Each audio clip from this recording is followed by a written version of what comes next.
Greetings everyone. First, let me introduce myself. I am Dr. S. Santakumar, working as Assistant Professor in Department of Mathematics, St. Thomas College of Arts and Science, Coimbatore, Chennai. Let me welcome all the participants for this online national seminar on recent research topics in mathematics. I am going to give brief insight about metric dimension of graphs and its variations. At the outset, I like to thank Auxilium College management, conveners, co-conveners, staff members in the Department of Mathematics, organizing secretary Dr. J. Jacinta Rosalyn for considering me for this national seminar on recent research topics in mathematics. Metric dimension of graphs falls under graph theory. So first let me begin by explaining some basic terminologies which are required for our discussion. Graph theory is all about graphs. First let me explain what is graph. Many real world situations or problems can be described as a diagram by making use of set of points and lines joining the points, just to interpret the situation better way. For example, you can consider the points as people with the lines joining pairs of friends, or you can take the points as number of cities with the lines representing roads connecting them. To elaborate more on this, I have taken an example of Golden Quadrilateral. Golden Quadrilateral is a national highway network connecting 4 major cities of India like Delhi, Mumbai, Chennai, Kolkata. This is the first diagram. This is the original road map. I have redrawn this road map like this by making use of straight lines. So the resultant diagram what we have arrived is this one we got. In this, these points in graph theory we call them as vertices. These lines we call them as edges. The whole diagram we call them as graphs. And it is not necessary that you have to make use of straight lines to join two vertices. You can use curved lines also. Like this also you can draw the same graph. Let us see what is the proper definition of a graph. A graph is an ordered tuple consisting of non-empty vertex set V of g, edge set E of g, and incident function psi g that associates with each edge of g an unordered pair of vertices of g. That is, the incident function only tells us that which edge connects which two vertices. Consider this expression psi g of E is equal to uv. The meaning is the edge E connects two vertices u and v. That is, the edge E connects two vertices u and v. These two vertices are called ends of this edge E. To explain properly about incident function, I have taken an example. Let us consider a graph with vertex set consisting of 4 vertices v1, v2, v3, v4 and edge set consisting of 5 edges e1, e2, e3, e4, e5, and I need to define the incident function. That incident function is defined like this, that is, E1 connects the vertices V2 and V3, that is, E1 edge E1 connects vertices V1 and V2. Similarly, edge E2 connects V2 and V3. Edge E2 connects vertices V2 and V3. Similarly, I have defined for edge E3, that is connecting V3 and V4, edge E4 connecting V4 and vertices V1. Finally, edge E5 connects vertices V2 and V4, that is, final edges E5 which connects vertices V2 and V4. This is the final graph we have obtained by making use of this incident function. This is an replica of this graph in which this is a combination of two things. One is golden quadrilateral along with the NH66 which connects Mumbai and Kolkata. So we got this graph by making use of this incident function. Now let us see some special graphs. A graph is said to be trivial if it consists only one vertex. Other graphs are non-trivial, so that is, if a graph has more than one vertex, then the graph is said to be non-trivial. A graph is simple if it has no loops and no multiple edges. Loop means the ends of an edge coincides. This is an example of a loop. And multiple edges means two vertices might be joined by more than one edge. If it is so, then we say that graph consists of multiple edges. So this is the second graph is not a simple graph because it contains both loop as well as multiple edges. So this is an example of not a simple graph. The first one, it does not contain any loop or multiple edges, therefore this is an example of simple graph. Let's see what is complete graph. A simple graph in which each pair of distinct vertices joined by an edge is called a complete graph. A complete graph on n vertices denoted by kn. Here I have given example k5, that means complete graph on vertices 5. You take any two vertices, the two vertices will be joined by an edge. If it is so, then we call it as a complete graph. This is a complete graph on 5 vertices. Now let's discuss what is subgraph. A graph H is a subgraph of G if vertex set of graph H is a subset of vertex set of graph G.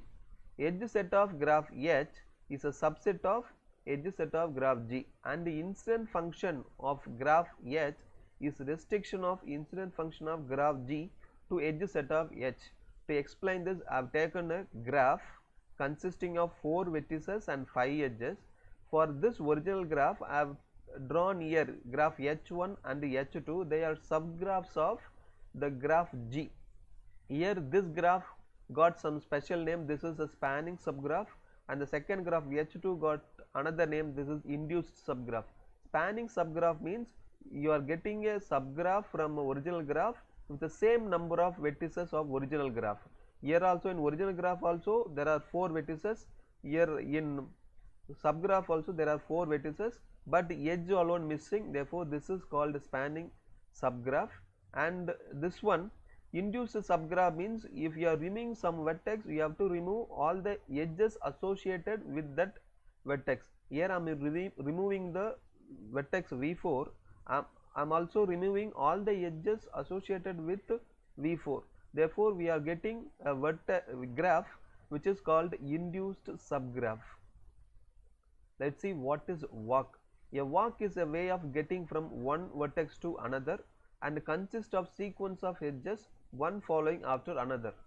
Consider this expression. There is a walk which starts from vertex V0 and ends at vertex Vk by making use of edges and vertices alternatively. To explain properly, let us consider this graph. I want to find a walk of V1 to V5. There are many possibilities. One of the possibility only I have highlighted here, that is starting from vertex V1, I am moving to V2 and then moving to V4 and then moving to vertex V3 and then moving to vertex V2, again back to V4, finally I am reaching V5. This is one walk. That means you can travel through any vertex any number of times, and you can travel through an edge any number of times. For example, this vertex V2 I have traveled 2 times, as well as the edge E4 I have traveled 2 times to attain V5. So this is an example of walk. Let's see what is path and trial. A walk in which no vertex appears more than once is called a path. A walk in which no edge appears more than once is called a trial. Again, consider the same graph. I am finding a walk now from V1 to V5. One of the possibilities like this: I can move from V1 to V2, again from V2 to V3, V3 to V4, finally V4 to V5. Now the resultant graph we get like this. Now you could see that no vertex is repeated more than once, therefore this is called an path. As also when the vertex are not repeated, obviously your edge also will not be repeated. And in case of trial, no edge appears more than once, but vertex can appear more than once. For example, I have given here one walk from V1 to V5, that is starting from V1 move to V4, then move to V3, then move to again V1, next you move to V2, next you move to V3, and finally you reach V5.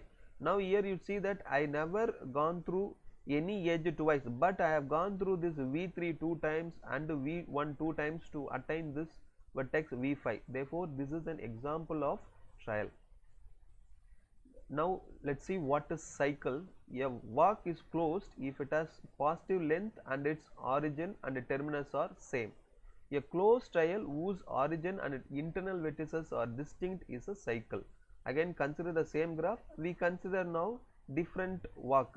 Starting from V1 I am going to reach V5, but starting from V1 I am going to again reach V1 by traveling from V1 to V4, V4 to V5, V5 to V3, V3 to V2, finally V1. That means first thing is our starting and end should be at the same vertex, and you should not the vertices should not be traced more than once. Each vertex are distinct in the path, as well as edges also are also distinct. Therefore we get a diagram like this. This is called cycle. Let's see what is connected graph. There are two things. One is how two vertices you can say as connected, how a graph can be said as connected graph. Two vertices u and v of G are said to be connected if there is a uv path in G. That means suppose if you choose these two extreme vertices, this vertex and this vertex, there is a path which connects these two vertices. Therefore I can say that two vertices are connected. Now when can I say that the whole graph is connected? A graph in which any two vertices are connected by a path is called a connected graph. It is not about only two vertex. Every pair of vertices you should be able to connect by a path. If it is so, then you can say that that graph is a connected graph. If you are not able to connect any two vertices, then you can say that graph is disconnected graph. For example, you take this graph in which I cannot able to find a path between this vertex and this vertex, which are disconnected. Therefore this graph is called disconnected graph. Let's see what is distance. This is what required for our discussion metric dimension. Therefore we need to listen it carefully. Let G be a simple connected graph. The distance between two vertices u and v is the length of shortest uv path in G, and it is denoted by d of u comma v, that is distance between u and v. I have taken again the same graph consisting of 5 vertices. Now let us try to discuss few possible paths. From that we can come to know what is the distance between the vertex v1 and v5. I need to find distance between the vertex v1 and v5. There is one possible path that is traveling from v1 to v4, from v4 to v5. Another path is that traveling from v1 to v2, v2 to v3, v3 to v5. So length of this path, the second path is 3, that is you count number of edges. Similarly the length of the first path is 2. There are 2 edges which in path. Therefore there are other possibility also. Among all the possible paths, what is the minimum length of the path which connects these two vertices? That is 2. Therefore the length, the distance between vertex v1 and v5 is 2. In this graph, if I want to find distance between the vertex v and u, means there is one smallest path which connects these two vertices, that is from u to you travel to this vertices, from here to here you travel directly to v. Therefore the length of the path is 2, and this is the one of the minimum path. There are many other paths also which give more than 2, the length will be more than 2. Therefore the distance between these two vertices u and v is 2. This is the concept which has been used in GPS to navigate to certain destination using minimum path.